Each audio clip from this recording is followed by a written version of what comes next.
किन विचारों में मगन हो देवी? मैं परम दिव्य ब्रह्म ज्ञान के विषय में यही विचार कर रही थी स्वामी कि ज्ञान पर तो हर परिश्रमी विद्यार्थी का निश्चित अधिकार होता है, फिर ब्रह्म ज्ञान इतना दुर्लभ क्यों है? क्योंकि ब्रह्म ज्ञान ज्ञान का सर्वोच्च शिखर है। इसको ज्ञात करने के उपरांत और कुछ ज्ञात करना शेष नहीं बचता। इसको प्राप्त व्यक्ति पूर्णता को प्राप्त कर अपना आत्म तत्व मुझ में विलीन कर देता है। जीवन रहते हुए भी प्राणी जीवन मुक्त हो जाता है। उसे अपने हृदय में परमात्मा बैठा दिखाई पड़ता है। जीवन मुक्त? हाँ देवी पार्वती, जीवन मुक्त। उसी प्रकार जिस प्रकार रात्रि में आप अपने शीश पर धारण किए आभूषण उतार कर रख देती, ठीक उसी प्रकार ब्रह्मज्ञानी अपनी इच्छा अनुसार अपनी आत्मा को शरीर से निकालकर भी जीवित रह सकता है। अर्थात ये ब्रह्म ज्ञान अमर तत्व है। आत्मा का साक्षात ही अमरता का प्रतीक है देवी। भोलेनाथ, आप तो परात्पर ब्रह्म हैं। इस जगत में जो भी अधिक से अधिक है, उससे भी अधिक आप हैं। आपकी भाषा का ये गूढ़ रहस्य मेरी समझ में तनिक भी नहीं आया। कृपा कर इसे स्पष्ट करें। देवी, हमारे अस्तित्व का प्रकट रूप है प्रकृति, जो आंखों से दिखाई पड़ती है, इच्छा पर स्पर्श की जा सकती है। साधारण से साधारण मनुष्य की इंद्रियां जिसका अनुभव कर सकती है। इसे साधारण भाषा में कहें तो जो दृश्यमान है वही परमात्मा है, ऐसा विद्वान भी मानते हैं। विद्वानों की मान्यता है तो यही सत्य होगा?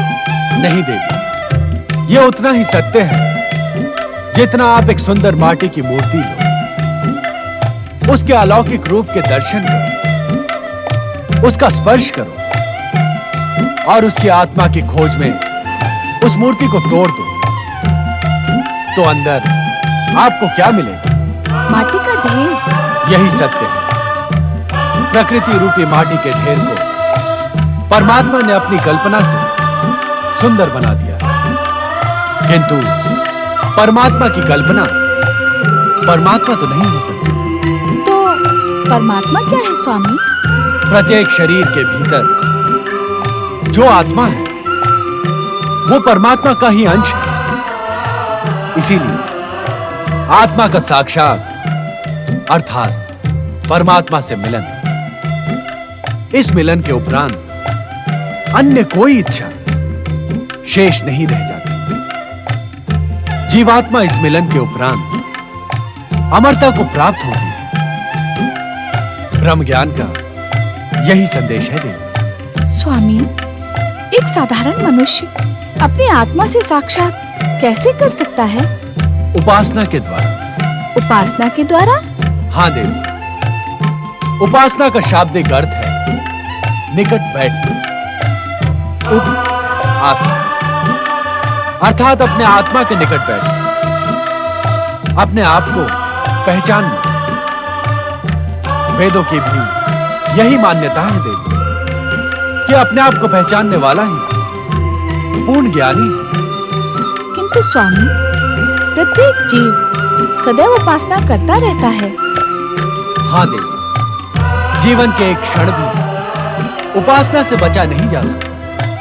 फिर स्वामी, हर जीवात्मा पूर्ण ज्ञानी या ब्रह्मज्ञानी क्यों नहीं हो जाती? उनकी उपासना ठीक उसी सुंदर माटी की मूर्ति के समान होती है। जब वे स्वादिष्ट भोजन कर रहे होते हैं तो उनकी उपासना स्वाद इंद्रियों के निकट बैठ जाती है, और जब वे सांसारिक मोहमाया में डूब जाते हैं तो उनकी उपासना मायावश इंद्रियों के निकट बैठ जाती है। किंतु कठिन उपासना के उपरांत भी उन्हें प्राप्त माटी का ढेर ही होता है। स्वामी, इस संसार में बहुत से ऐसे भी लोग हैं जो रात दिन पूजा में आपके नाम के उच्चारण में ही लगे रहते हैं, तब भी उन्हें पूर्ण ज्ञान या ब्रह्म ज्ञान प्राप्त नहीं होता। ऐसा क्यों स्वामी? देवी, तुम्हारे इस प्रश्न का उत्तर हम कुछ दिनों पूर्व घटी एक घटना के माध्यम से देने के इच्छुक हैं। आओ, हमारे साथ चलो। नमः शिवाय, ओम नमः शिवाय, ओम नमः शिवाय, ओम नमः शिवाय, ओम नमः शिवाय, ओम नमः शिवाय, ओम नमः शिवाय, ओम नमः शिवाय, ओम नमः शिवाय, ओम नमः शिवाय। इतनी गहन रात्रि में अखंड शिवाराधना करने वाले ये कौन ऋषि हैं स्वामी? दिन रात शिवाराधना करने वाले ब्रह्म ज्ञान क्यों प्राप्त नहीं होता? ये और ऋषि तुम्हारे इसी प्रश्न का उत्तर है। मैं कुछ समझी नहीं स्वामी। तनिक अपनी दिव्य दृष्टि का प्रयोग कर सभी कुछ समझ जाओ।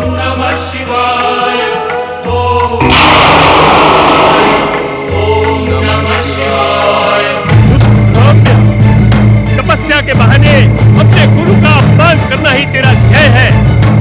हम तुम्हारी ये कुचेष्टा कभी सफल होने नहीं देंगे। हम तुझे श्राप देते हैं कि तू इसी क्षण कपोत पक्षी का रूप धारण कर अज्ञान के अनंत आकाश में भटकता रहे।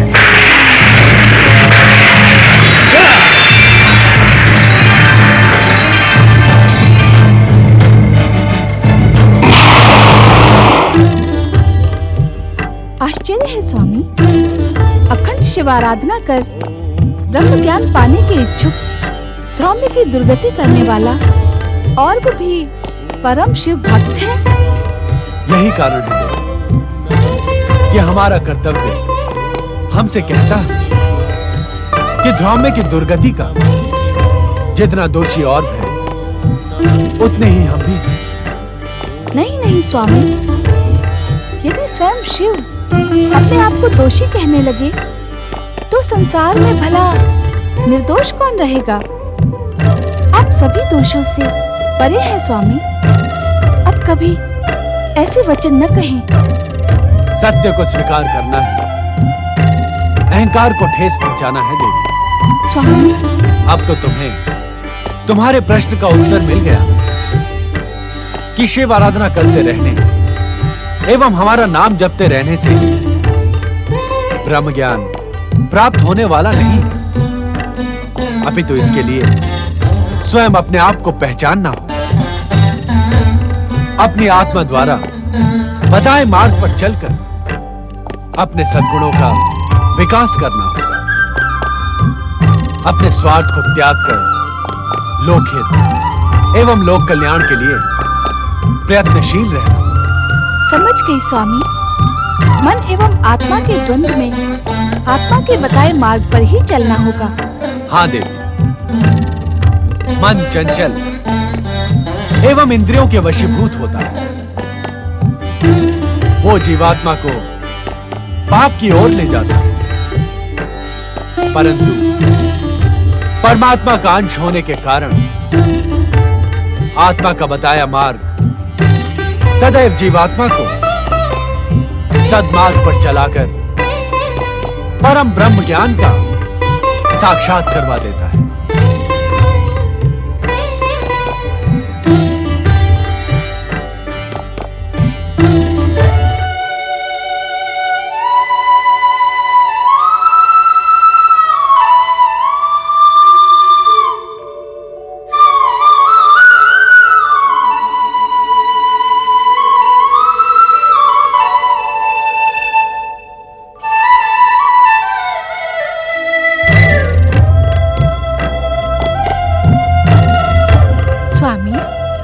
आपके संग रहने पर समय का पता ही नहीं चलता।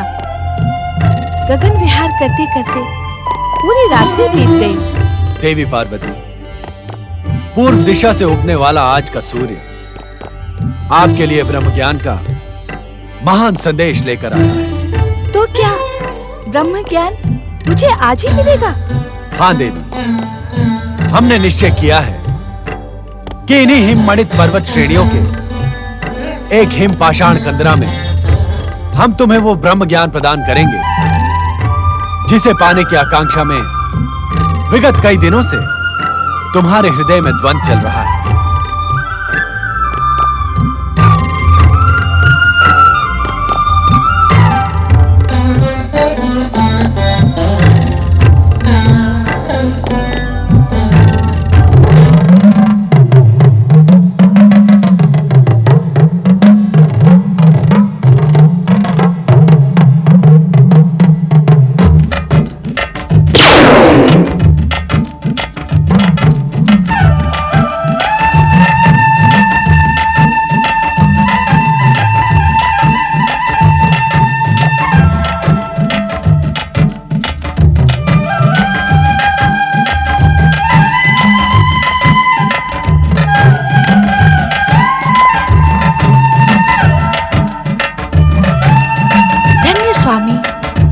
प्रकृति के सुंदर, शांत, मनोरम स्थान को देखकर मेरी आत्मा प्रसन्न हो गई है।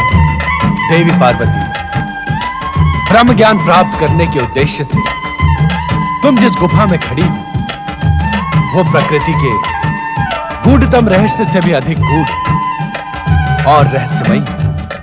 इस सुंदर स्थान की ऐसी क्या विशेषता है स्वामी?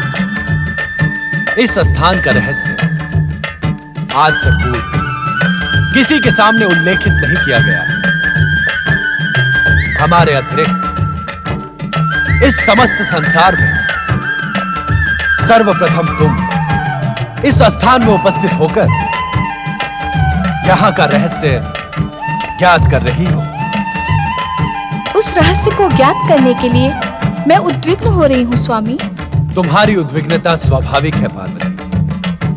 पर्वतराज हिमालय के अत्यंत कठिन, गूढ़ तथा हिम से ढके मार्गों में स्थित यह पवित्र गुफा अमरेश्वर के रूप में हमारा अत्यंत रहस्यमयी एकांत निवास स्थान है। ये आप क्या कह रहे हैं स्वामी? हम सत्य कह रहे हैं देवी पार्वती। हमारे अतिरिक्त किसी भी जीवात्मा को अब तक यहाँ आने का विधान नहीं था। निस्संदेह स्वामी, ब्रह्म ज्ञान प्राप्त करने के लिए मैं विगत दिनों से व्यग्र हूँ, किंतु अब आपके इस रहस्यमय एकांत निवास का रहस्य जानने को उत्सुक हूँ। देवी पार्वती, सृष्टि निर्माण के उपरांत जब जीवन के साथ मृत्यु भी अस्तित्व में आई, तब मृत्यु एवं अंतकाल देवताओं को भी भयभीत करने लगा। भयभीत देवगण हमारी शरण में आए। तब हमने देवताओं को मृत्यु के भय से उबारने के लिए सदा अपने मस्तक पर सुशोभित चंद्रमा को निचोड़ा। अद्भुत, आश्चर्यजनक। निश्चित ही सदा आपके मस्तिष्क का स्पर्श पाने वाले चंद्रमा में अमरत्व विद्यमान होगा। हाँ पार्वती, चंद्रमा को निचोड़ने से अमरत्व का पान करके देवगण अमर हो गए। परंतु भोलेनाथ, इस पावन कथा का इस पवित्र अमरेश्वर गुफा से क्या संबंध? संबंध है देवी पार्वती।